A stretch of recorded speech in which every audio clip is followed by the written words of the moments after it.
እንደምን ከረማችሁ? እግዚአብሔር አምላካችን እናመሰግናለን። ዛሬ ስለ በለዓም ትምህርት እናያለን። የበለዓም ዶክትሪን ወይም ደግሞ የበለዓም ትምህርት የሚለው በመጀመሪያ ራዕይ መጽሐፍ ምዕራፍ 2 ቁጥር 14ን አነባዋለሁ።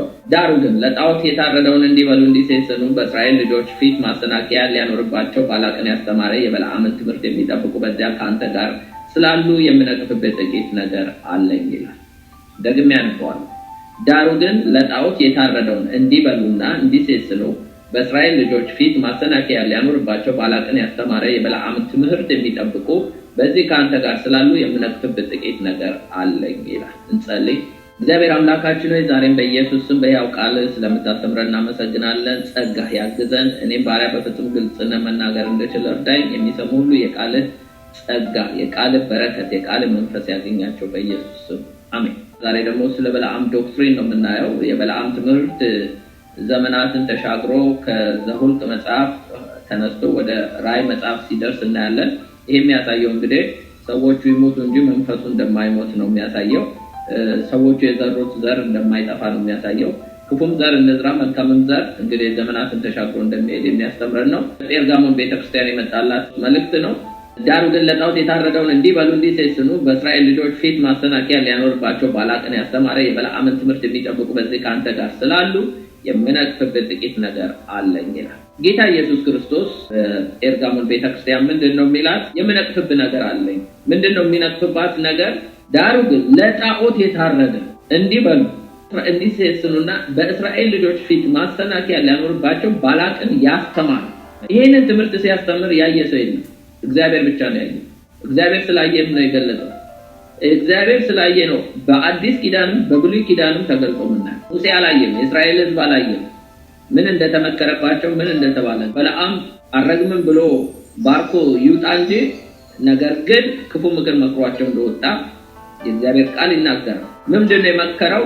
ለጣዖት የታረደን እንዲበሉ እንዲሴስኑ በእስራኤል ልጆች ፊት ማሰናከያ ሊያኖርባቸው ባላቅን ያስተማረ የበለዓም ትምህርት የሚጠብቁ በዚህ ካንተ ጋር አሉ። የበለዓም ትምህርት የሚጠብቁ ማንን ያስተማረ? ባላቅን ያስተማረ የሞዓብን ንጉስ። ማን? በለዓም። አያችሁ፣ ዶክትሪን አስተምሮ ነው። ይሄ ዶክትሪን ዲተርማይን የሚያደርገው ነገር አለ፣ የሚወስነው ነገር አለ። አንደኛ ካራክተር ላይ፣ ካራክተር ማለት ባህሪያችን ላይ what we are ማን እንደሆነ ይወስናል። አንድ ሰው በተማረው ነገር እድሜ ልኩ ሊኖር ይችላል። እስከ እርጅና እስከ ሽበት ልጅም በሚሄድበት መንገድ ምራው፣ እስከ ሽበት እስከ ሽምግልና ከዛ ፈቅ አይልም። ሌላው ቢሄቪየር፣ ይሄ ደግሞ what we do የምናደርገውን ነገር ይወስናል። ምን እንደምናደርግ ማን እንደሆነን። ሌላው ደግሞ ዴስቲኒ where we go የት እንደምንሄድ ይወስናል። ሰዎች በተማሩት ትምህርት መንግስተ ሰማያት ይገባሉ። ሰዎች በተማሩት ትምህርት ሲኦል ይገባሉ ወይም ገሃነመ እሳት ይወርዳሉ። ሰዎች በተማሩት ትምህርት ብዙ ነገር ያደርጋሉ። ባህሪያቸውን ቢሄቪየራቸውን ተጽዕኖ ስለሚያመጣ ሰዎች የተማሩት ትምህርት ብዙ ነገር እንዲያደርጉ ያደርጋቸዋል። ካራክተራቸው፣ ማንነታቸው፣ አይደንቲቲያቸውን ሁሉ ሊያስለውጥ ይችላል። ለምሳሌ አንድ ሕፃን ልጅ ሲወለድ ኢኖሰንት ሆኖ ነው የሚወለደው እና ያ የተወለደው ልጅ ግን በሚሄድበት መንገድ አስተምሮ ያንን ሰው እግዚአብሔር ጣልቃ ካልገባ በቀር ለቃሊቻም የተሰጠ ሰው ያው ያጋንንትን ትምህርት ተምሮ ያድጋል። ነገ አስማተኛ ሞኛም ሊሆን ይችላል። በመንፈሳዊ ነገር በጤናማ መሄድ በሰኩላር ብቻ ሰው ያስተማሩትን ሆኖ ይቀራል። ያ ነገር ደግሞ እስከ ሽበት እስከ ሽምግልና ድረስ ሊሄድ ይችላል። ምክንያቱም ካራክተሩ ላይ ተጽዕኖ ስለሚያመጣ። ስለዚህ የምንማረው ነገር ማወቅ አለብን ማለት ነው። አንደኛ ዶክትሪን ዲተርማይን የሚያደርገው የኛን ካራክተር ላይ ማንነታችን ላይ። ሁለተኛ ቢሄቪየር ማለት ደግሞ what we do ምን እንደምናደርግ በዕለት ኑሯችን ሁሉ። ሌላው ደግሞ የት እንደምንሄድ ዴስቲኒያችን ላይ ዲተርማይን ያደርጋል። ስለዚህ በምንማረው ነገር ላይ መጠንቀቅ ይኖርብናል ማለት ነው። ዳሩ ግን ለጣዖት የታረደውን እንዲበሉ እንዲሴስኑ በእስራኤል ልጆች ፊት ማሰናከያ ሊያኖርባቸው ባላቅን ያስተማረ። አያችሁ፣ ባላቅን አስተምሮታል ማለት ነው። ማን? በለዓም። ምንድነው ያስተማረው? የእስራኤል ልጆች እንዲሴስኑ ጣዖትን እንዲያመልኩ ለባላቅ ምክር መክሮት አስተምሮት ነው ሄደው እና ያ የበለዓም ትምህርት ይባላል። ዘ ዶክትሪን ኦፍ በለዓም። እስቲ የበለዓምን ትምህርት ምን አይነት እንደሆነ እንመለከታለን። በሁለት ይከፈላል። ከዛ በፊት ግን የበለዓም ትምህርት በመጀመሪያ ኑፋቄ እንደሆነ እንወቅ። ኑፋቄ ነው ማለት ፎልስ ዶክትሪን። የበለዓም ትምህርት ኑፋቄ ነው። ስለዚህ ኑፋቄነት ማለት የስህተት ትምህርት ማለት ነው። ኑፋቄ የሚለው ቃል ምንጩ የመጣው ከግዕዝ ነው። ነፊቅ ይባላል። ነፊቅ ከሚል ከግዕዝ ወርድ የመጣ ነው። ነፊቅ ማለት ደግሞ አንድ ነገር በቀጥታ ለሁለት መክፈል ወይም መሰንጠቅ ማለት ነው እና ነፊቅ ማለት መክፈል፣ መተርከክ፣ መሰንጠቅ የሚል ሐሳብ አለው። ኑፋቄ ከሚለው ጋር ስናስተያየው በምን መልኩ ነው የምናየው? ጎዶሎ የሆነ ሙሉ ያልሆነ ነገርን መቀበል ማለት ነው። ስለዚህ ያልተሟላ ነገር፣ ጎዶሎ የሆነ ነገር መቀበል ማለት ነው እና ስለዚህ ያ ኑፋቄ ይባላል። ሙሉ ትምህርት ያልሆነ፣ ትክክለኛ ያልሆነ፣ ስለዚህ ይሄ ኑፋቄ ይባላል። የበለዓም ትምህርት እንደዚህ አይነት ነው። በረከት አለበት፣ መርገምም አለበት። እዚህ የእግዚአብሔርን ሕዝብ እግዚአብሔር እንዲባርክ ሲያደርገው፣ እዚህ ደግሞ ያንኑ የባረከውን ሕዝብ እንዲሰናከል የሚያደርግ ደግሞ ስራን ሲሰራ እናያለን። የበለዓም ትምህርት እንግዲህ ያው በሁለት ከፍለን እናያለን። በተለይ ከ10ቱ ትእዛዛት ሁለቱን የሚቃወም ሁለቱ የእግዚአብሔር ቃል ምን ይላል? በዘጸአት ምዕራፍ 20 ከቁጥር 4 እስከ 5 ላይ እንደዚህ ይላል። በላይ በሰማይ ወይም በታች በምድር ካለው ወይም በውሃ ውስጥ ከሚኖሩ ነገሮች ማናቸውንም ምስል ለራስህ ጣዖት አታብጅ፣ አትስገድላቸው፣ አታምልካቸው የሚል ይሄ እንግዲህ እግዚአብሔር በ10ቱ ትእዛዛት ላይ የመጀመሪያ የሰጠው ትእዛዝ ነው። ምክንያቱም እግዚአብሔር በላይ በሰማይ ወይም በታች በምድር ካለው ወይም በውሃ ውስጥ ከሚኖሩ ነገሮች በማናቸው ምስል ለራስ ጣዖት አታብጅ። እግዚአብሔር ጋዲዝ ኢንቪዚብል፣ እግዚአብሔር መንፈስ ነው። ስለዚህ እኔ በምስል አልመሰልም ማለት ነው እና አትስገድላቸው፣ አታምልካቸው። ይሄ ፍጡራንን አታምልክ፣ የተፈጠረውን ነገር አታምልክ። እኔ እግዚአብሔር መንፈስ ነኝ፣ ኢንቪዚብል ነኝ። ስለዚህ ሌላ ምንም ኢሜጅ አትስራ፣ ምንም ምስል አትስራ ብሎ ትእዛዝ ሰጥቷል። እግዚአብሔር ጣዖትን እንዳያመልኩ በዘጸአት ላይ ምዕራፍ 20 ቁጥር 4 እስከ 5 የተናገረው ነው። ስለዚህ ጣዖት አምልኮን እንዲያመልኩ ነው ያደረገው በለዓም። ይሄ ማለት አጌንስት የሙሴን ሕግ ወይም ደግሞ 10ቱን ትእዛዛት አንዱን አጌንስት ሲያደርግ ነው። ሁለተኛው የበለዓም ትምህርት ዘጸአት 20 ቁጥር 14 ላይ ደግሞ አታመንዝር። ይሄ ፊዚካሊ ፎርኒኬሽን፣ ሮንግ የሆነ ሴክሹዋል ኢንተርኮርስ ማድረግ ማለት ነው። ስለዚህ የተሳሳተ እርኩሰትን ማድረግ በእግዚአብሔር ዘንድ ጸያፍ ነው ነው። አሁን እንግዲህ በመንፈስም እንዳያመነዝሩ በስጋም እንዳያመነዝሩ ነው እግዚአብሔር የተናገረው። ይሄ ከ10ቱ ትእዛዛት እንግዲህ ሁለቱ ጣዖት አታምልክ፣ አታመንዝር የተባለ ነው። የበለዓም ትምህርት ደግሞ ሁለቱን እንዲያደርጉ የሚያደርግ ነው። ቅድም እንዳነበብኩላችሁ እንግዲህ የእስራኤል ሕዝቦች ዘኍልቍ 25 ከ1 እስከ 3 አነበዋለሁ። ዘኍልቍ 25 ከ1 እስከ 3 ምን ይላል? እስራኤል በሴጢም ተቀመጡ ይላል። ሕዝቡም ከሞዓብ ልጆች ጋር አያችሁ፣ ሞዓባዊ ንጉሱን አስተምሮት ስለሄደ ባላቅም፣ ስለዚህ ከሞዓብ ልጆች ጋር ያመነዝሩ ጀመረ። ማን? የእስራኤል ሕዝቦች ከምድረ በዳ የመጡ ከግብጽ የመጡ ከግብጽ የወጡ በምድረ በዳ ተጉዘው የመጡ የት ያመነዝሩ ጀመር? ከሞዓብ ልጆች ጋር ያመነዝሩ ጀመር ይላል። ሕዝቡም ወደ አምላኮቻቸው መስዋዕት ጠሩ። አያችሁ፣ ጠላት እንግዲህ ግብዣ ቀረበላቸው። ማመንዘር ብቻ ሳይሆን እንደገና ጣዖቶቻቸውን እንዲያመልኩ ለመስዋዕት ጠሯቸው። ሕዝቡም በሉ፣ ወደ አማልክቶቻቸው ሰገዱ። ማን? የእስራኤል ሕዝብ ከየት የመጣ? ከግብጽ የወጣ እግዚአብሔር በምድረ በዳ የመራው፣ በተለይ ደግሞ በምድረ በዳ የተወለደው ሕዝብ ሁሉ ሞዓብ ሴቶች ጋር ማመንዘር ጀመሩ። ይህ ብቻ አይደለም፣ በሞዓብ ምድር ጣዖት ማምለክ ጀመሩ። እስራኤልን ብዔልፌጎርን ተከተለ። ብዔልፌጎር ማለት ሞዓባውያን የሚያመልኩት ጣዖት ማለት ነው። የአሕዛብ አማልክት አጋንንት ናቸው። የእግዚአብሔርን ቁጣ በእስራኤል ላይ ነደደ። አያችሁ፣ የእግዚአብሔር ቁጣ ምንድነው? አንደኛ በስጋ ሴሰኑ፣ ሁለተኛ በመንፈስ ሴሰኑ። ሁለት አይነት ሴሰኝነት። በመንፈስ እግዚአብሔርን ትተው የተፈጠረውን ነገር ማምለክ ጀመሩ፣ ፈጣሪን ትተው። በስጋ ደግሞ እስራኤሎች ከእስራኤላዊ በቀር ከሌሎች ሴቶች ጋራ ጣዖት አምላኪዎች አሕዛቦች ጋራ መጋባትም መውለድም አይችሉም። አሕዛቦች ጋር ምንም ህብረት የላቸው፣ የራሳቸውን ወገን ብቻ። ነገር ግን እነዚህ ያውም እኮ ጋብቻ አይደለም የፈጸሙት፣ ምንዝርና እኮ ነው አደረጉ የሚለው እና ይሄ የበለዓም ትምህርት። በለዓም እንግዲህ በትምህርቱ ሞዓብን ንጉስ እንዲያደርግ ነው መክሮት የሄደው እና ለዚህ ነው ምን ይላል?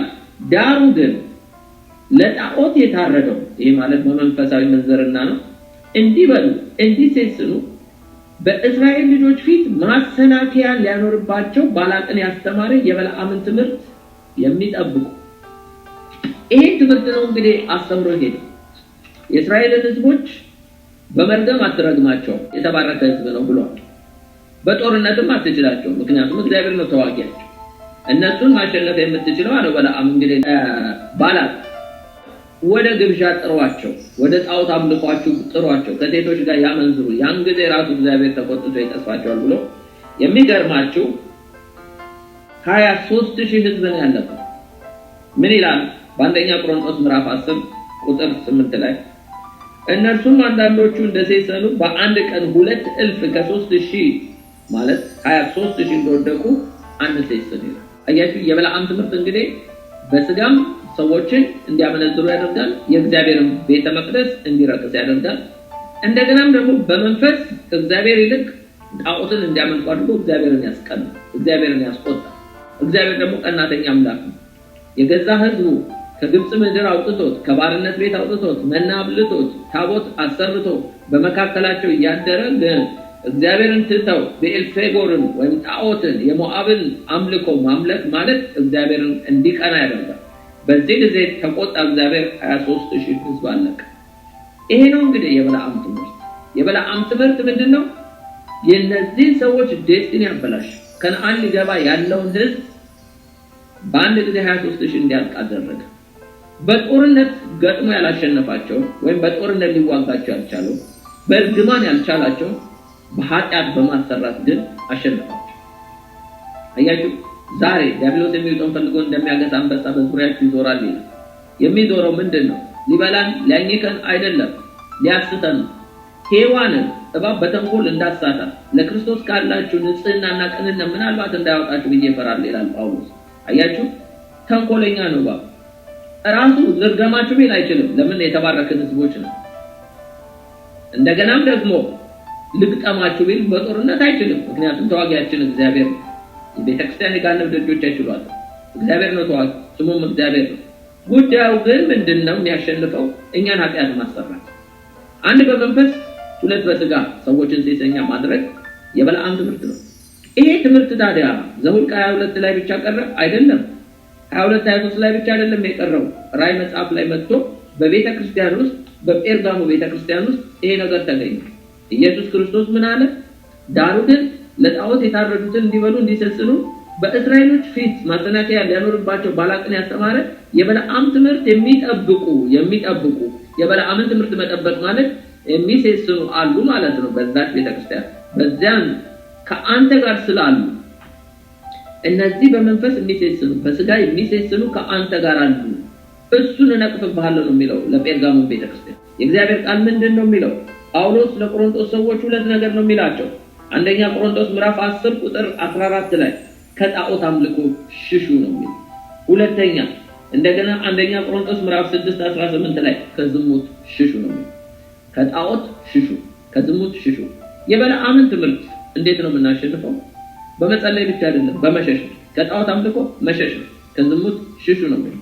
አለበለዚያ ግን በጣዖት አምልኮና በዝሙት ሴሰኞች ከሆንን ከእግዚአብሔር ጋር ነው የምንጣለው። እኛና እግዚአብሔርን የሚያጣላ መንፈስ ምንድነው? የበለዓም ትምህርት ነው፣ የበለዓም ዶክትሪን። የበለዓምን ትምህርት በመሸሽ ነው የምናመልጠው። ኤሊዛቤልም እንደዛው ነች። የኤሊዛቤል መንፈስ ያው መንፈስ ነው። ስለዚህ ምንድነው እንግዲህ የበለዓም ትምህርት የእስራኤልን ህዝቦች በስጋ እንዲሰስኑ በመንፈስ እንዲሰስኑ ከ10ቱ ትእዛዛት ሁለቱን እንዲተላለፉ አደረገ። ይሄን በማድረጋቸው 23000 ህዝብ በአንድ ቀን አለቀ። እንዳው የአሮን ልጅ ፊንሃስ በጦር ወግቶ እነዛን በድንኳን ውስጥ የሚሰስነውን የሞዓባዊቷን ሴትና እንደገናም ደግሞ ያንን እስራኤላዊ ወግቶ ባይጥል ኖሮ መቅሰፍቱ አይቆምም ነበር።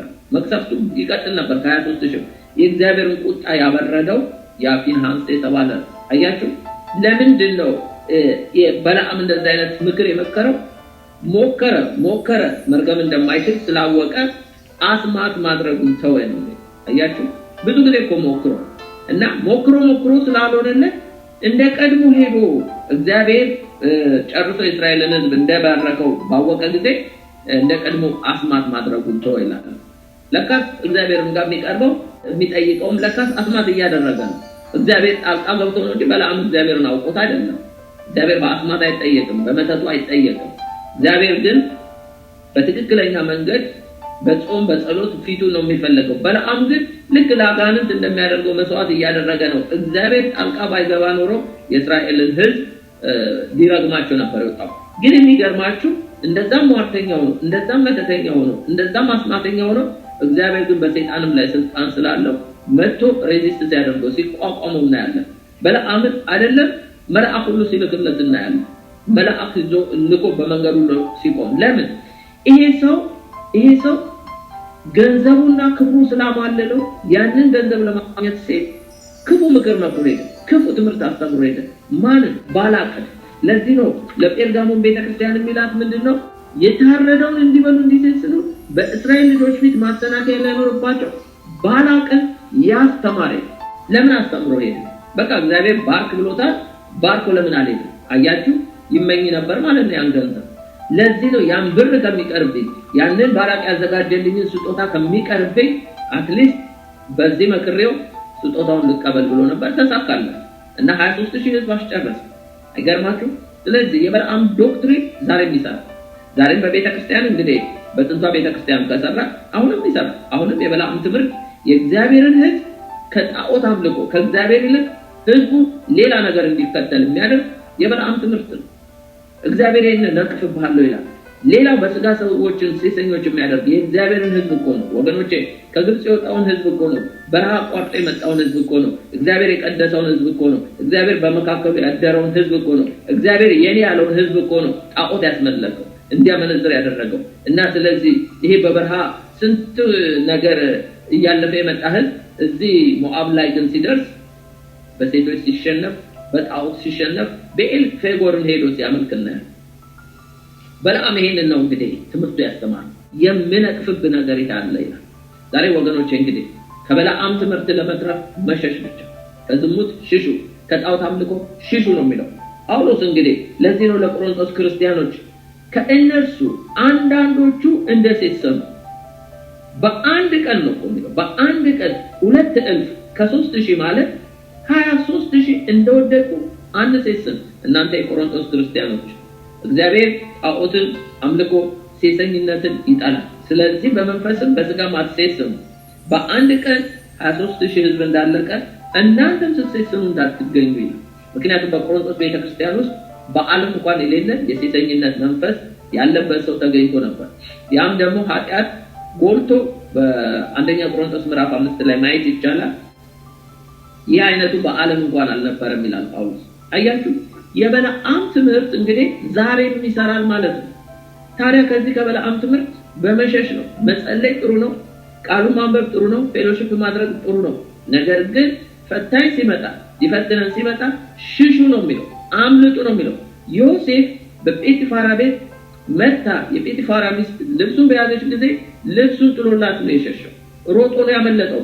ዳዊት ግን ሮጦ አላመለጠም። ነገር ግን ይሄ ቴምፕቴሽን ሲመጣበት ቀጥታ ሄዶ ነው ያለቀው። ስለዚህ ወገኖቼ ዛሬ ወደ ዳዊት የመጣ ቴምፕቴሽን ወደኛ ዳዊት የተፈተነው በራሱ ምኞት ሲሳብ ሲታለል ነው። ዮሴፍ ግን እሱ ባላሰበው ሁኔታ ከውጪ የሷ ምኞት የሷ ፍላጎት ነው የመጣበት። ዳዊት ግን የራሱ ሲንፉል ኔቸር የራሱ አዳማዊ ባህሪ ነው ፈትኖት የወደቀው። ስለዚህ ሰይጣን በውስጥም በውጭም ሊፈትነን ይችላል። በውጭ እንደ ጲጥፋራ ሚስት ሊመጣ ይችላል። በውስጥ ደግሞ በራሳችን ምኞት ስንሳብ ስንታለል ልንፈተን እንችላለን። ስለዚህ ከዝሙት ሽሹ ይላል። የበለዓም መንፈስ፣ የበለዓም ትምህርት፣ የበለዓም ዶክትሪን ዛሬም በሰይጣን ይሰራል። ዛሬም በለዓም ይሙት እንጂ በበለዓም ላይ ያለ የስህተት መንፈስ ዛሬም ይሰራል። አጋንንት መንፈስ ዛሬ ሐሰተኛ ነቢያቶች፣ ሐሰተኛ ሐዋርያቶች፣ ሐሰተኛ አስተማሪዎች፣ ሐሰተኞች የተባሉት በሙሉ በበለዓም መንፈስ ነው የሚመላለሱት። ለዚህ ነው የእግዚአብሔርን ሕዝብ ሴሰኛ የሚያደርጉት። ከእግዚአብሔር ይልቅ ከመስቀሉ ይልቅ ከክርስቶስ ይልቅ ወደ ሌላ ነገር እንዲያዩና ሌላ ነገር እንዲከተሉ ያደርጋል። በስጋም ደግሞ ሴሰኞች እንዲሆኑ ትዳራቸውን እንዲፈቱ ሰዎች እንዲያመነዝሩ የሚያደርግ ይሄ የበለዓም ትምህርት ነው። የበለዓም ዶክትሪን ዛሬም በቤተክርስቲያን አለ ወገኖቼ። በጴርጋሞን ቤተክርስቲያን ይሄ ስላለ ነው የምነቅፍብ ነገር አለ ይላል። ስለዚህ ወገኖቼ ከበለዓም ትምህርት መሸሽ ነው። እንደዚህ አይነት ነገር ፈተና ካለ ከዛ አካባቢ መራቅ ነው። የውሸት አስተማሪዎችም ከሆኑ እንደዚህ አይነት ነገርን ፕሮቮክ የሚያደርጉ ሰዎች የሚያነሳሱ ከሆነ ከዛ መሸሽ ነው፣ ሽሹ ነው የሚለው እግዚአብሔር ቃል። ምክንያቱም የበለዓም ትምህርት ከእግዚአብሔር ጋር ነው የሚያጣላ። የበለዓም ትምህርት ራሱ እግዚአብሔር እንዲቀጣን ነው የሚያደርጉ። የበለዓም ትምህርት ሰውን ከእግዚአብሔር የሚለያይ አያችሁ፣ ሰውን ጣዖት አምላኪ አድርጎ ሰውን ከአሕዛብ ጋር ከጣዖት አምላኪዎች ጋር የሚያጋባ ነገር ግን ከእግዚአብሔር ጋር የሚለያይ ነው። የበለዓም ትምህርት ከቅድስና ህይወት ወደ እርኩሰት ህይወት የሚያመጣ ነው። የበለዓም ትምህርት ከእግዚአብሔር አምልኮ ወደ ጣዖት አምልኮ የሚያመጣ ነው። የበለዓም ትምህርት ከንጹህ ቅድስና ህይወት ወደ እርኩሰት፣ ወደ ምንዝርና፣ ወደ ግልሙትና የሚያመጣ ነው። የበለዓም ትምህርት ይሄ ነው። ስለዚህ የበለዓም ትምህርት 10ቱን ትእዛዛት ውስጥ 2ቱን አጌንስት የሚያደርግ ነው፣ እንዲሻር የሚያደርግ ነው።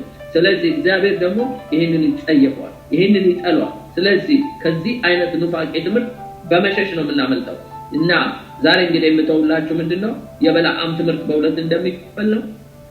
አንደኛው መንፈሳዊ ምንዝርና ጣዖት ማምለክ ነው። ሁለተኛ በስጋ ማመንዘር። ይሄ የእግዚአብሔርን ቤተ መቅደስ ሰውነታችን የእግዚአብሔር ቤተ መቅደስ ነው። በዚህ ቤተ መቅደስ በዚህ ቅዱስ ቤት እርኩሰትን በማድረግ ኃጢአትን በማድረግ የእግዚአብሔርን ቤት ማፍረስ የለብንም። ስለዚህ እግዚአብሔር ቅዱስ ነውና እሱ እኔ ቅዱስ እንደሆንኩ ቅዱሳን ሁኑ ተብሏል። ከዝሙት ሽሹ ተብሏል። እንደገናም ደግሞ ጣዖትን ከማምለክ ሽሹ ተብሎ ተጽፏልና ስለዚህ ከበለዓም ዶክትሪን በመሸሽ ነው የምናመልጠው። ይሄ ደግሞ በኤሊዛቤልም ላይ የሚሰራ መንፈስ ነው፣ በኒቆላውያንም ላይ የሚሰራ ነው። ሆኖም ግን የበለዓም ትምህርት ብዙዎችን ያሰናከለ ዛሬም ድረስ እያሰናከለ ያለ ነው። ስለዚህ መንፈሱ ይሙት እንጂ ስቲል ስላልሞተ ትምህርቱ ዶክትሪኑ ስለሚሰራ ለዚህ ነገር ደግሞ ቸልተኞች ዝምተኞች ብንሆን የእግዚአብሔር ቃል ይሄን የምነቅፍብህ ነገር አለ ይላልና መጠንቀቅ አለብን። ጌታ ይባርካችሁ። ለዛሬ እዚህ ላይ አበቃለሁ። እንጸልይና እንጨርስ። እግዚአብሔር አምላካችን በኢየሱስ ክርስቶስ ስም ከበለዓም ትምህርት እንድንጠበቅ መክረህናል፣ አስተምረህናል። የበለዓም ትምህርት እንግዲህ በመንፈስም በስጋም ሴሰኛ የሚያደርግ ነውና 10ቱን ትእዛዛት 2ቱን የሚሽር ነውና ጌታው ከዝሙት ሽሹ ከጣዖት አምልኮ ሽሹ ተብሎ ተጽፏልና እንግዲህ ጌታው በኢየሱስ ክርስቶስም በመሸሽ ወደ አንተ እንድንቀርብ ብቻ ትረዳን ዘንድ እንጸልያለን። ከአንተ ፍቅር ከአንተ ህይወት የሚነጥለን እነሆ ኃጢአት በማሰራት እነሆ ጌታው ገንጥሎ የሚያወጣንን ነገር ሁሉ በኢየሱስ ክርስቶስም እንድንቃወመው ትረዳን ዘንድ እነሆ ጌታው የበለዓምን ትምህርት አጌንስት እንድናደርግ ትረዳን ዘንድ ጸለይ። ጌታው በነገር ሁሉ እናመሰግናለን፣ ክብሩን ለአንተ እንሰጣለን። እንግዲህ ከክፉ ነገር ሁሉ ጠብቀን በኢየሱስ ስም አሜን።